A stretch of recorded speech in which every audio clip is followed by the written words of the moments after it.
Coming up on Our News Weekend tonight. Hey, what's happening? Where did I go? I can't seem to control my astral projection powers these days. And if you believe that, astral projections, happy April Fools. Let's try this again. Coming up tonight, a former cabinet minister weighing in on the row in the F&M. He says he respects the party's leadership. Plus, crawfish season is officially closed. Anybody caught pulling these delectables from the ocean, well, you're gonna get locked up. And if this man puts a West End move on you, well, you be the judge in this sit down with our Italia Hall and the legendary song artist Phil Stubbs. That's coming up in our arts and entertainment segment as Our News Weekend edition starts now.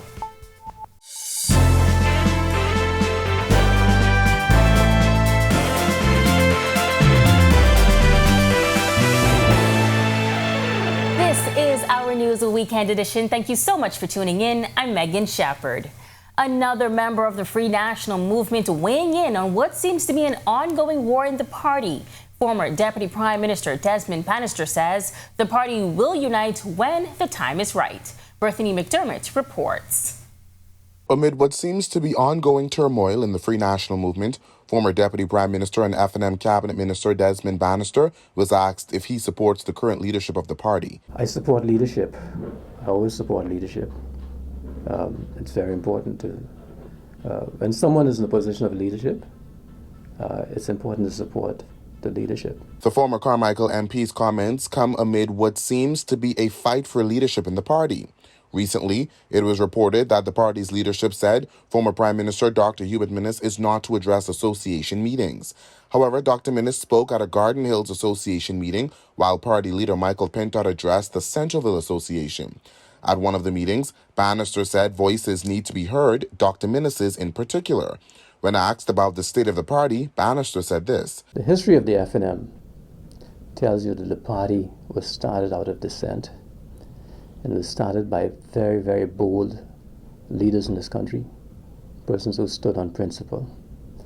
And so whatever happens, the Free National Movement at the right time is going to become or the type of unit that can represent the interests of Bahamian people. Bannister also suggested disagreements aren't unusual. You have skirmishes, you have disagreements within the organization from time to time. That's normal. We have that in our households, we have that in our families.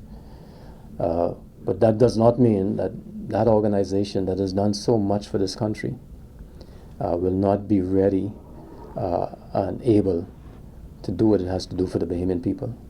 It has a history of getting things, getting the organization in a position where it can make a difference in Bahamian lives. Reporting for Our News, I'm Bethany McDermott. The Bahamas Reef Environment Education Foundation, better known as BREEF, reminding everyone that the crawfish season is officially closed. During this time, April 1st until the reopening in August, the possession or sale of any fresh or live crawfish is prohibited. The closed season gives crawfish a chance to reproduce. In fact, a female crawfish can lay eggs several times within one season. A female with a 6-inch tail can produce 285,000 eggs, while a female with a 9-inch tail can produce 860,000 eggs every time they spawn. So once again, you are asked to respect the closed season of April 1st through July 31st, as crawfish contribute significantly to our economy and they play an ecological role to the reefs. If you're in the market to purchase a home but not exactly sure where to start, then Owning 23 is the initiative for you. CEO and real estate agent at One Oak, Matt Sweeting, bringing vital information to Bahamians as it relates to home ownership.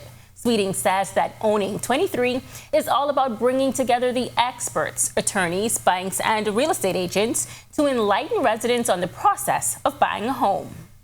Out of the pandemic, we've been experiencing some of the best real estate markets in real estate history in the Bahamas, right? We see, based on the amount of leads, the amount of inquiries, and the amount of calls we get, that the interest in home ownership is extremely high. but the knowledge and education around it is extremely low.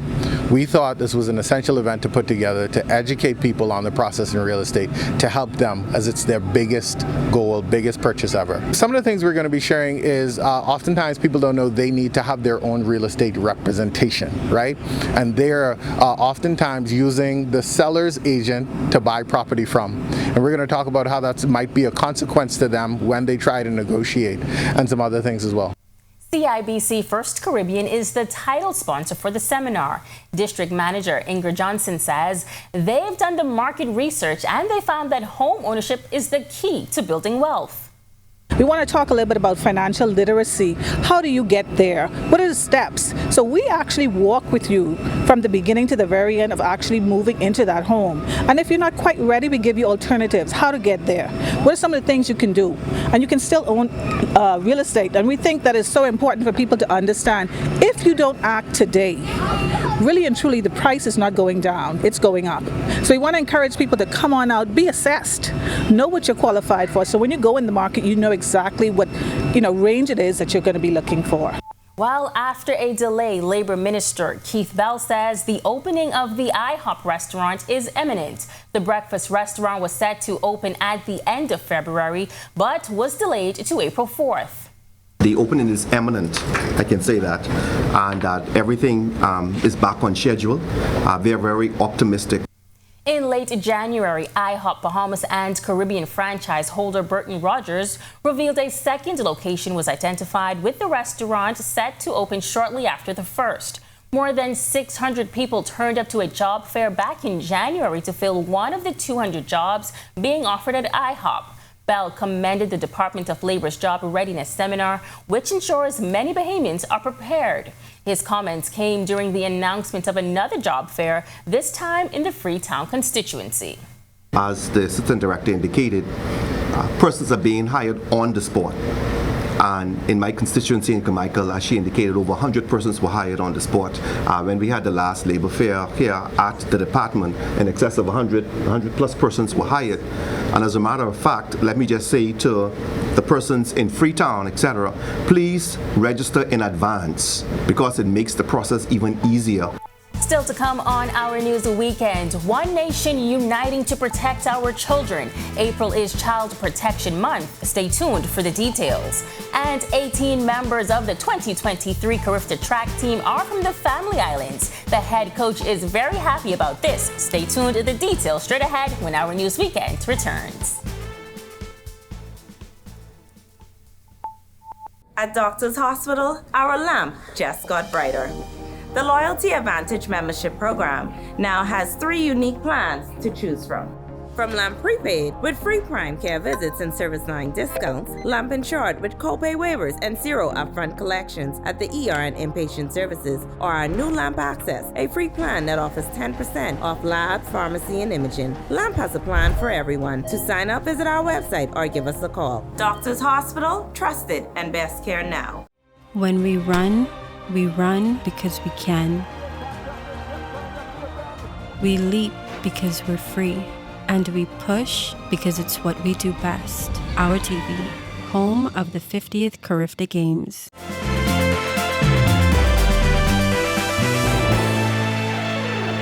Welcome back.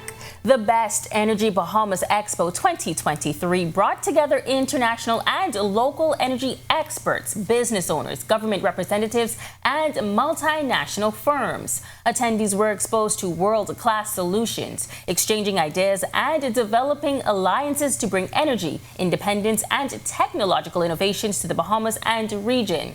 Minister of the Environment Vaughn Miller addressed attendees, speaking on the importance of their deliberations.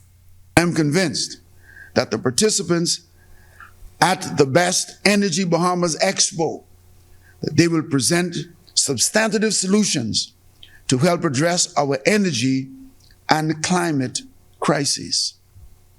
I have been advised that the Best Energy Expo will present natural gas solutions that are 84.7% environmentally cleaner than heavy fuel oil, that's diesel, and LNG. The minister says he hopes the discussions will go beyond the four walls and impact generations to come. Our communities require more cooperation, more integration, and more idea and the knowledge exchange or idea and knowledge transfer. What we produce at the Expo will affect our next generation and generations to come. Today, April 1st, marks the beginning of Child Protection Month under the theme One Nation Uniting to Protect Our Children. Well, in cases when children are not adequately protected or cared for, they are placed into the care of the state. Tonight, the executive director of the Grand Bahama Children's Home, June Hutchison, is encouraging Bahamians to pay attention to the initiatives that will be highlighted this month. I just hope that the community pays attention to and gets involved in some of these initiatives, because it can only take all of us working together to be able to help the children, and not just the ones that are here. They do come to us, but there are other children that are out there that are hurting. And so as a community, we have to be very mindful of the children that we brought into the world by choice. Hutchison emphasizing the importance of the home and the role it plays in caring for the children. From love and protection to guidance and discipline, she says it's all to help create a firm foundation for their future. The Grand Bahama Children's Home does provide care and protection for the Northern Bahamas, so Abaco, Bimini, and Grand Bahama. So if it were not for the home here and some place to go, they would have no place if family is not able to take them in. So it is critical to be able for us to keep our doors open, to be able to provide that for these children. They're precious. They are like any other child. They have their good times, their bad times, and we have to parent them as a good parent should. So providing the love, making sure that they are grounded in morals, disciplining them with love, so that they are corrected. We want them to get involved in things that they enjoy. She adds there has been interest in adopting the children. I simply say to them, they have to go through social services. That is strictly a social service connection. And I know that social services is more than happy to have that conversation. I would also say to persons, sometimes you think you want to adopt a baby, and that would, I guess, be the first priority. However, there are children in here that are 10, 11, 9 that also need your love and attention, and whatever you as a good-hearted person can provide for them. So though it's something that you may think, also think of adopting some of the older children if they're available for adoption, because some are not at this time available for adoption. And as the country recognizes Child Protection Month this April, here's what Hutchison wants Bahamians to keep in mind. I want us to, as adults, remember that we are adults. And we need to care for children. We need to treat them as children. Provide the listening ear, the guidance. The best that we can give them is of ourselves as human beings. And what we don't know, we reach out to somebody who will to be able to give them that. Out of the 80 athletes named to the 2023 Carifta track team, 18 of them are from the Family Islands. And out of the 18 Family Islanders, 15 are from Grand Bahama, something head coach John Ingram is happy about, as he too hails from Grand Bahama. He spoke to Our News about the resiliency of athletes from the Family Islands. The Family Islands, we are resilient people. We find ways to pull through, and the kids worked hard. I watched the kids, they competed, they worked their tails off, and hats out to Abaco, for having an excellent athlete, Quincy Penn. She's exceptional, and I think she's gonna do well at the games. And you had two from Andres, the thrower, and Tyler Pratt, the high jumper. I think she's exceptional as well.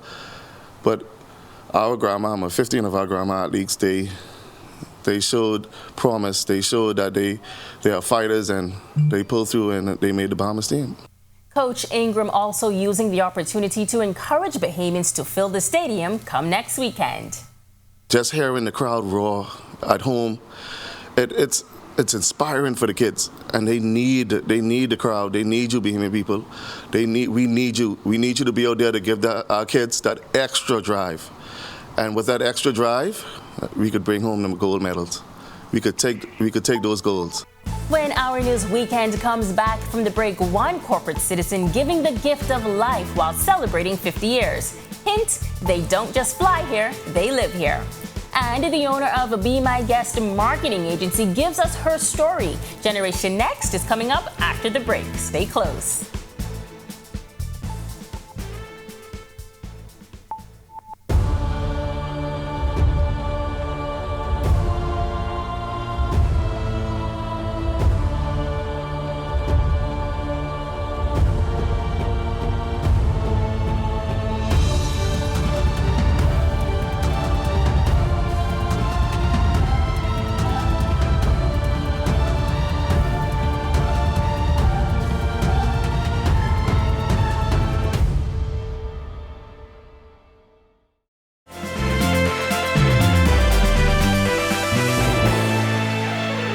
Welcome back. Bahamas Air continuing events leading up to the airline's 50th anniversary. The latest, a blood drive at the company's head office located off Blake Road. Several employees turning out to take part in the initiative. Deputy Managing Director Prince Storr says it's a way of giving back. And Bahamas are being a good corporate citizen and saying thank you to everyone for just overwhelming support over the 50 years of service to our community and to visitors as well. He also shared the importance of donating blood. As you know, most of the health agencies are continuously saying that we are in very short supply. And this initiative, our staff came to us and said, you know, that's one of the things we want to do to give back to the community. And we want to say that to all Bahamians. It's so important. You know, 1 pint of blood could save a life. And that's the driving force for us. At just 26 years old, Sasha Pinder is making waves in the marketing industry. Pinder says she was working as an oil inspector when an emergency surgery prevented her from carrying out her duties. That's when she took the leap of faith to start her business, Be My Guest marketing agency.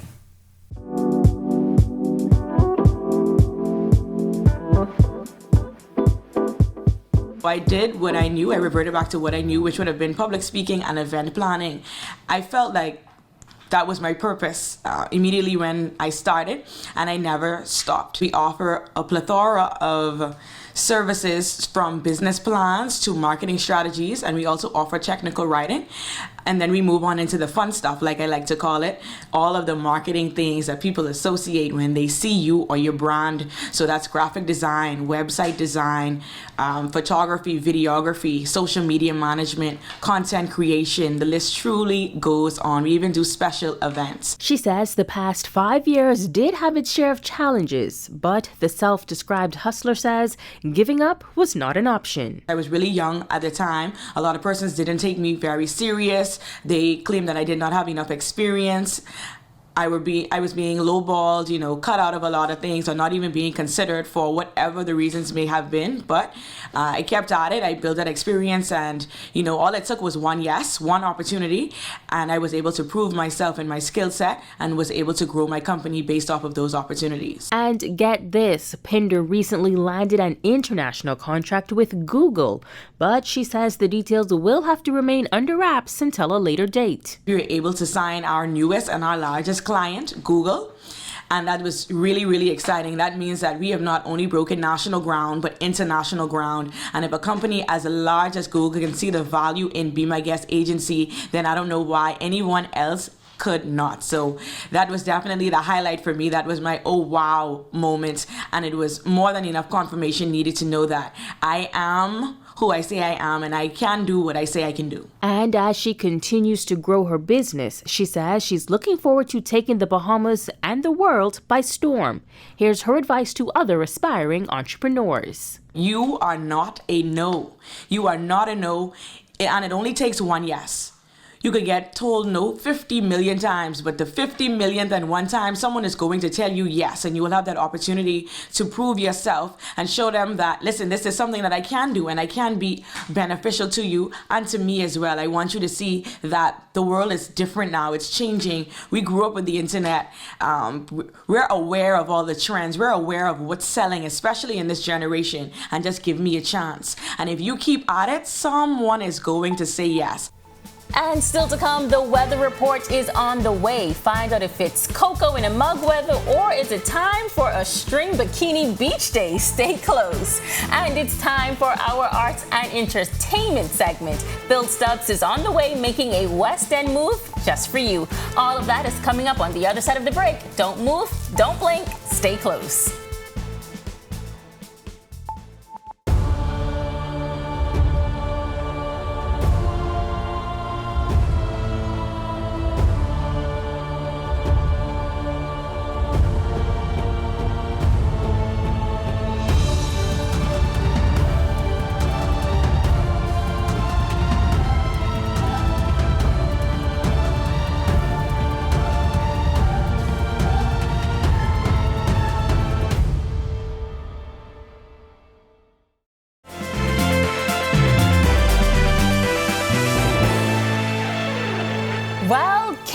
Those furry house slippers. Looks like warm days are ahead, but I'm no expert. Let's take a look at the weather forecast for the next few days.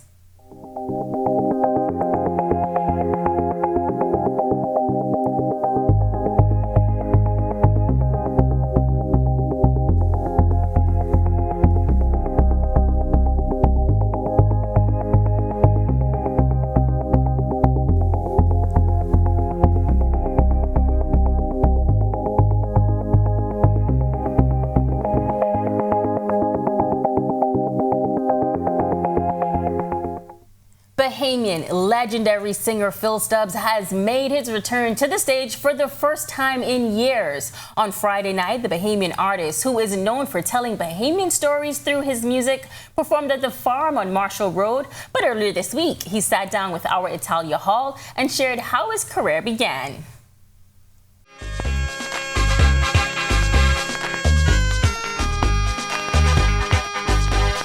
Way out west, there lives this dame. She'll put any dancer to shame. If you want to watch her dance, you want to watch her prance, get her in a circle, watch that lady dance. She's got a West End move. That's just one of the many hit songs by Bahamian music artist Phil Stubbs. Stubbs comes from a family of singers. He says that is how he developed a passion for singing. My voice was kind of heavy. If you notice, on a lot of my songs, I sound like I have a baritone voice, which I thought was a defect, but as it turned out, people seem to like it. His singing career did not take off until later on as he moved from Cat Island to Eleuthera and then to New Providence, where he joined the Royal Bahamas Police Force. And I became a dog trainer for the police department. Went down in history. They sent me to England to study, to train dogs to sniff drugs. I'm down in history as the first two Bahamian police officers to introduce drug sniffing dogs in Bahamas in 1972. Lloyd DeVoe and Philip Stubbs, that's me. And following that, he moved to Grand Bahama as a dog trainer. And that is where his career began to take off. Stubbs became popular in the community of West End, Grand Bahama. He revealed that he had some doubters at the time, but he was able to prove himself. And there was another song with a hot beat to it. And I started playing that. Man, those other guys said, man, Mage, we ain't checking for you no more. This fella's the real deal. Mike Butler asked him, what you gonna say now, Mage? Boy, I don't normally give people an A, but I give this boy an A. And it was in the little community of West End that the song West End Move was created. But the song took some time to produce, as he would write down parts of the lyrics as he thought of them on rocks and paper. I don't think I would change anything because that was authentic, man. I mean, imagine that. Look where that came from. I mean, it's almost like a cop-out to use the cell phone. You're getting so much assistance, you know. And it took a lot of patience, and I think it's right there too, item by item. And so I became intimately involved with the songs now. The songs became a part of me. While he didn't do much traveling to perform, he says he still had to balance his family life and musical career. This was demanding, It was passion. That's the word. It was passion driving me. And then I felt I was doing something meaningful because I'm talking about us. Like everybody knows the podcast. And I'm telling the podcast, tell the story, and so people could start even taking better care of their dogs. He also had this message for the nation's youth. Obey your parents, because they're not going to lead you wrong and stuff, and try to help and discipline yourself. And then, dream big, and then follow your dream. Reporting for Our News Weekend, I'm Italia Hall. Awesome interview, Italia. I'm kind of jealous. And thank you for staying with us for Our News Weekend edition. On behalf of the entire team, I'm Megan Shepherd. Enjoy the rest of your evening.